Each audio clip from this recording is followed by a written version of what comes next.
Assalamualaikum warahmatullahi wabarakatuh. Perkenalkan, kami dari kelompok 14 Perdagangan Internasional. Kali ini kami akan membahas mengenai kasus-kasus perdagangan internasional. Di sini kami beranggotakan 4 orang, yaitu Anita dengan saya sendiri, Farastia Salsabilah, Sofia Nurul Izni, dan Widya Mutiara Sari.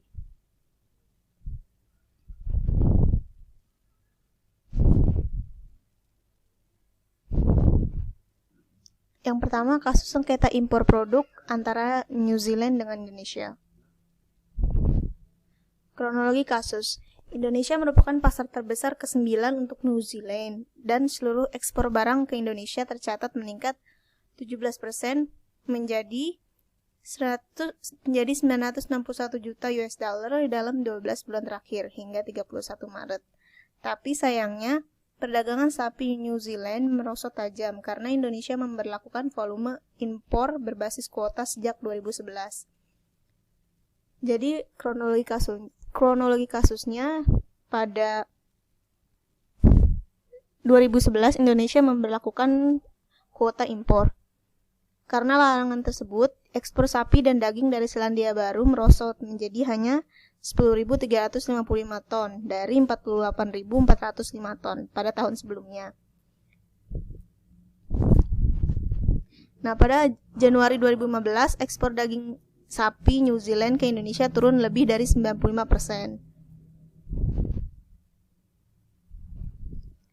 Lalu, New Zealand atau Selandia Baru menilai Indonesia menghambat perdagangan bebas melalui pemberlakuan kuota, harga minimal, periode impor, dan lisensi impor produk hortikultura, hewan, dan produk hewan.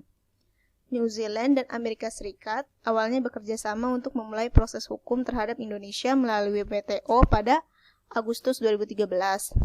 Tapi keluhan tidak dilanjutkan ke tahap konsultasi karena Indonesia mengubah beberapa langkah-langkah yang di bawah aturan WTO, berarti aplikasi baru harus dibuat.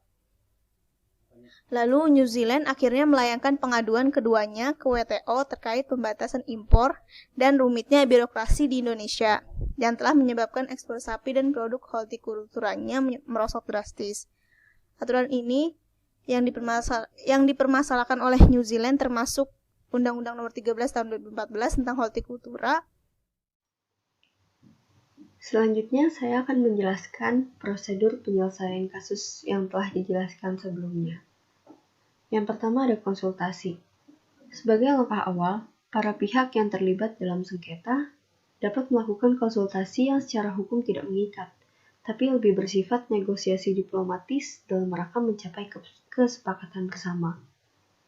Dalam hal ini, metode yang bersifat tradisional seperti jasa-jasa baik, konsiliasi, dan mediasi dapat diterapkan.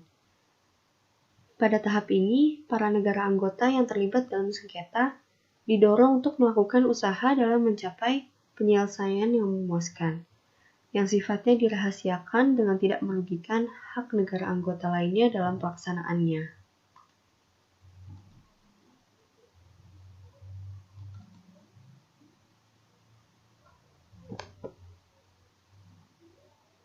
Yang kedua ada panel.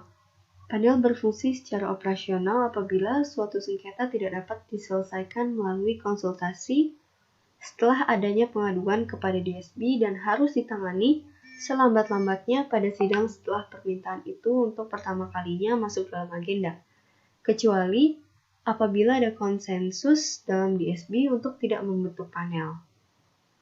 Permintaan pembentukan panel tersebut harus dinyatakan secara tertulis dengan menyebutkan alasannya, langkah-langkah yang telah diambil terhadap masalah tersebut, dan dasar hukum gugatannya.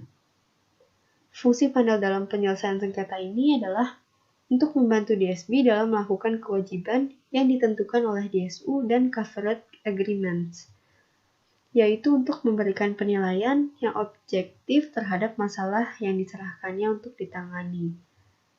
Panel juga diminta untuk melakukan konsultasi secara reguler dengan pihak yang bersengketa. Yang ketiga ada appellate body. Salah satu hal baru yang penting dari prosedur penyelesaian sengketa ini adalah diterimanya proses banding dengan dibentuk appellate body sebagai bagian integral dari sistem penyelesaian sengketa WTO. 55 untuk menjamin pelaksanaan prosedur banding ini, DSU menyatakan dalam satu pasal khusus yang mengatur mengenai badan banding, yaitu dalam pasal 17 DSU. Untuk menjamin kepastian hukum atas penyelesaian sengketa perkara yang masuk, maka DSU mensyaratkan bahwa komposisi dari appellate body ini sebagai suatu standing body ditentukan secara langsung oleh DSB, yang terdiri dari 7 orang anggota, dengan 3 orang diantaranya menangani setiap kasus yang ada.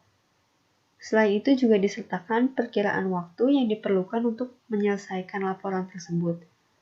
Dan DSU menegaskan bahwa dengan alasan apapun juga, kegiatan acara banding tersebut dilakukan maksimal 90 hari. 57 kedua negara yaitu Indonesia dan New Zealand pada Mei 2014 telah melakukan tahap konsultasi, yaitu melalui delegasi New Zealand dan Indonesia serta Chairperson of the Dispute Settlement Body, berunding mengenai kisruh pembatasan impor hortikultura.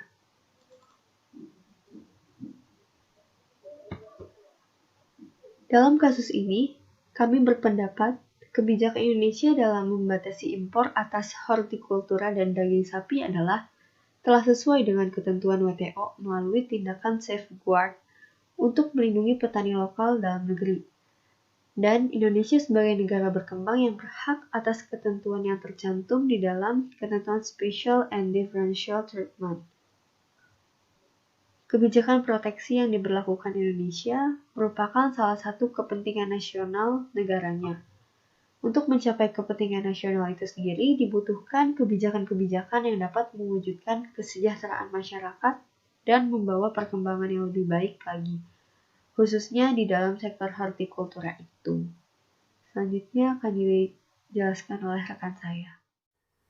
Selanjutnya, kasus perdagangan internasional yang kedua. Di sini kami menganalisis kasus sengketa rokok kretek Indonesia dengan Amerika Serikat. Yang pertama, kronologi kasus. Jadi, pada sektor industri tembakau, Amerika Serikat menjadi negara pengimpor terbesar kedua industri hasil tembakau atau IHT. Indonesia setelah Malaysia dengan jumlah 15% dari total keseluruhan ekspor IHT Indonesia ke seluruh dunia. Sementara itu, Indonesia merupakan sumber impor rokok terbesar Amerika Serikat di kawasan Asia Tenggara. Urutan kelima secara keseluruhan menurut Simas tahun 2009. Pada dasarnya, industri rokok memberikan kontribusi yang cukup signifikan terhadap pertumbuhan ekonomi Indonesia. Berdasarkan data dari Kementerian Perindustrian Republik Indonesia atau biasa disebut Kementerian RI, pendapatan negara dari cukai dan pajak industri hasil tembakau mengalami peningkatan setiap tahunnya. Bahkan pada tahun 2016, IHT menyumbang sebesar 96,65% dari total cukai nasional Indonesia menurut Kementerian tahun 2017. Namun demikian, kerjasama Indonesia dan Amerika Serikat di bidang industri tembakau tersebut mengalami hambatan pada tahun 2009. Berlakunya The Family Smoking Prevention and Tobacco Control Act atau FSPTCA tersebut pada tanggal 22 Juni tahun 2009 sebagai hukum yang berlaku secara domestik di Amerika Serikat atau domestic law mengakibatkan produksi dan peredaran berbagai jenis rokok di Amerika Serikat sendiri menjadi terhambat. Di dalam undang-undang ini sendiri disebutkan dengan jelas bahwa tujuan dari dibuatnya aturan adalah untuk melindungi kesehatan masyarakat. Diberlakukannya Undang-Undang FSPTCA mengakibatkan terhentinya kegiatan penjualan, produksi rokok dengan tambahan rasa dan aroma di Amerika Serikat, termasuk impor rokok kretek dari Indonesia. Kejadian ini menyebabkan Indonesia tidak bisa lagi mengekspor rokok kretek yang masuk ke Amerika Serikat. Karena hal itu dilarang. Akibatnya, pihak Indonesia menganggap bahwa pemberlakuan aturan tersebut merupakan diskriminasi, karena aturan tersebut tidak berlaku pada semua jenis rokok, salah satunya jenis rokok rasa mentol. Memahami betapa pentingnya industri tembakau dan rokok bagi negara Indonesia, maka tak heran jika pemerintah Indonesia melakukan protes yang cukup signifikan terhadap pemberlakuan aturan ini. banyak hal yang terdampak akibat aturan ini diberlakukan oleh Amerika Serikat. Nah, selanjutnya analisis kasus 2. Hampir seluruh rokok kretek yang dijual di Amerika Serikat adalah produk impor. Tercatat nilai impor ini sekitar 470 juta batang rokok dengan nilai 16,2 juta US dollar pada tahun 2007. Sekitar 430 juta batang rokok dengan nilai 14,8 juta US dollar pada tahun 2008 dan 220 juta batang rokok dengan nilai 7,5 juta US dollar pada tahun 2009. Dan selama 3 tahun tersebut, hampir semua rokok kretek diimpor dari Indonesia. Sebelum adanya Family Smoking Prevention and Tobacco Control Act, Jarum sudah memperluas pasar mereka dengan memproduksi rokok berperasa. Pada laporan yang diterbitkan oleh MarketWatch, survei pada tahun 2004 memperlihatkan sebanyak 28% perokok di mana kebanyakan dari mereka berusia 18 sampai 35 tahun menyukai rokok yang berperasa buah dan rempah-rempah. Pada saat menandatangani peraturan tersebut pada tahun 2009, Presiden Obama menandatangani peraturan ini merupakan komitmen pemerintahnya untuk melindungi generasi muda dari penyakit pernafasan yang disebabkan oleh rokok. Indonesia kemudian mengajukan tuntutan ke WTO dan kemudian disetujui dengan membentuk panel yang disampaikan dalam sidang Badan Penyelesaian Sengketa atau Dispute Settlement Body atau DSB pada 22 Juni 2010. Argumentasi yang digunakan oleh pemerintah Indonesia adalah peraturan tersebut telah melanggar ketentuan WTO karena secara diskriminatif mengecualikan rokok mentol dari larangan.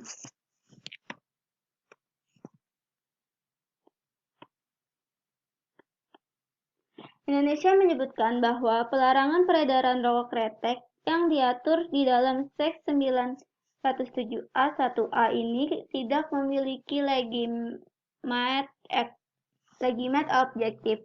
Indonesia menuduh bahwa patut diduga larangan peredaran rokok kretek ini sebagai maksud tersembunyi Amerika Serikat yang kemudian berkedok public health.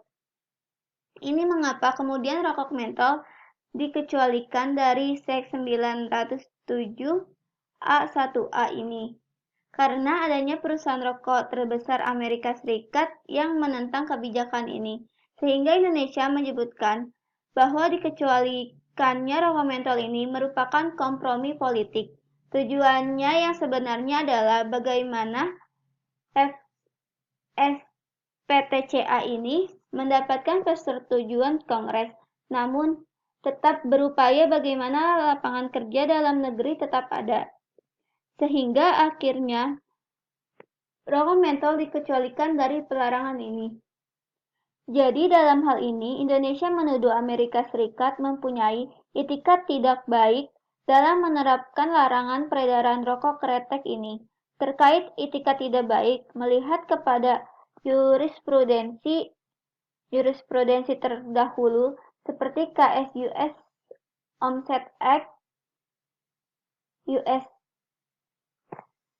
Strip, US Hot Rolled Steel, maka DSUWOT memungkinkan terdapat suatu sengketa WTO untuk diperiksa mengenai adanya dugaan itikat tidak baik.